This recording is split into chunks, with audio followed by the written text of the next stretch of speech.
आपने न जाने आज तक कितनी ही गाड़ियां देखी होंगी, साथ ही उसमें लगे हॉर्न को भी देखा होगा। कार हो या बाइक, बस हो या ट्रेन, आपने सभी के हॉर्न की आवाज कभी न कभी तो जरूर सुनी होगी। लेकिन क्या आपने कभी फ्लाइट में लगे हॉर्न के बारे में सुना है या फिर कभी उसकी आवाज सुनी है? जी हाँ, फ्लाइट में भी हॉर्न लगे होते हैं। लेकिन अब आप सोच रहे होंगे कि आसमान में हॉर्न की क्या जरूरत। अगर आप नहीं जानते कि फ्लाइट में हॉर्न क्यों और किस परिस्थिति के लिए लगाए जाते हैं, तो आइए आज हम आपको इसके बारे में बताते हैं। फ्लाइट में लगे हॉर्न का इस्तेमाल आसमान में किसी दूसरे हवाई जहाज को रास्ते से हटाने के लिए नहीं किया जाता, क्योंकि एक ही रूट पर दो फ्लाइट के आमने सामने आने की संभावना नहीं होती।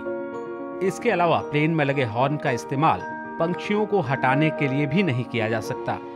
दरअसल फ्लाइट में लगे हॉर्न का इस्तेमाल ग्राउंड इंजीनियर और स्टाफ के साथ संपर्क करने के लिए किया जाता है। अगर फ्लाइट के उड़ान भरने से पहले उसमें कोई खराबी आती है या फिर कोई इमरजेंसी की स्थिति आती है, तो उस समय प्लेन के अंदर बैठे पायलट या फिर इंजीनियर इस हॉर्न को बजाकर ग्राउंड इंजीनियरिंग को अलर्ट मैसेज भेजते हैं। फ्लाइट का हॉर्न उसके लैंडिंग गियर के कंपार्टमेंट में लगा होता है और इसका बटन प्लेन के कॉकपिट पर होता है। इस बटन के ऊपर GND लिखा होता है।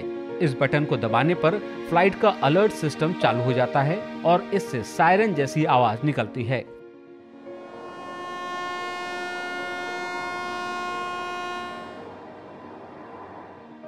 आपको बता दें कि हवाई जहाज में ऑटोमेटिक हॉर्न भी लगे होते हैं, जो सिस्टम में खराबी आने पर या फिर आग लगने पर अपने आप बजने लगते हैं।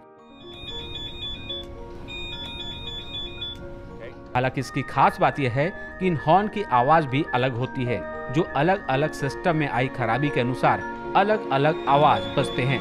इनके अलग अलग आवाज से एयरक्राफ्ट इंजीनियर यह पता लगा पाते हैं कि फ्लाइट के किस हिस्से में खराबी आई है।